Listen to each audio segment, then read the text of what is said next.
सर्वप्रथम सर्वांना राम राम. माझं नाव सुभाष तुकाराम शिंदे. मी भारतीय किसान युनियनचा जिल्हाध्यक्ष आहे. येत्या 5 ऑगस्ट रोजी आमच्या भारतीय किसान युनियनचे राष्ट्रीय प्रवक्ता राकेश टिकेतजी आणि युद्धवीर सिंग शेगरावत राष्ट्रीय सरचिटणीस यांची उपस्थिती लाभणार आहे. भारत अमेरिका जो करार झाला आहे त्या कराराच्या विरोधात एक निदर्शन करायचे किंवा मोर्चे करायचे, आंदोलन करायचे या अनुषंगाने त्या भारत अमेरिका कराराचे शेतकऱ्यांसाठी दुष्परिणाम काय आहेत या बाबतीत मार्गदर्शन करणार आहेत. त्याकरिता येत्या 5 ऑगस्ट रोजी आमच्या भारतीय किसान युनियनचे राष्ट्रीय प्रवक्ता राकेशजी टिकेत साहेब येणार आहेत.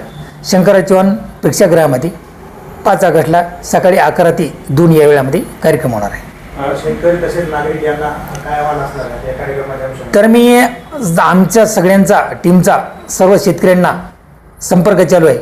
तरी पण तुमच्या माध्यमातून मी संपूर्ण नांदेड जिल्ह्यातील शेतकऱ्यांना आवाहन करू इच्छितो की जास्तीत जास्त संख्येने त्यांनी 5 ऑगस्ट रोजी शंकरराव चव्हाण प्रेक्षागृह येथे येऊन राकेशजी टिकेत साहेबांचे मार्गदर्शन आणि त्यांना साथ द्यावी.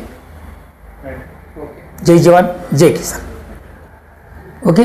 शेतकरी पुत्रांनी जास्तीत जास्त संख्येने यायला पाहिजे, कारण आपल्या आईवडिलांचं जे जीवन आहे ते शेतामध्ये गेलेलं आहे. शेतकरी पुत्रांनी इथं आलं पाहिजे आणि समजून घेतलं पाहिजे काय होणार आहे आपल्यासोबत.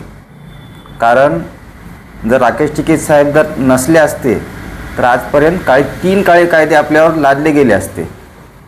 आता ट्रेड डीलला बी त्यांनी धमकी दिल्यामुळं त्या गोष्टी थांबलेल्या आहेत.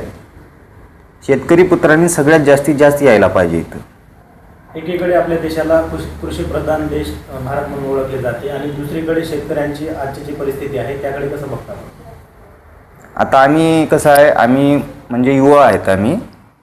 मी माझ्या भावांना सांगू शकतो की तुम्ही या, त्यांना समजून घ्या. एक बार समजल्या गोष्टी की आपल्याला आपल्या सगळ्या गोष्टी मिळणार आहेत. पण त्यांनी यायला पाहिजे, कारण ते नाही आले तर पुढली पिढी आपली बर्बाद होऊन जाणार आहे.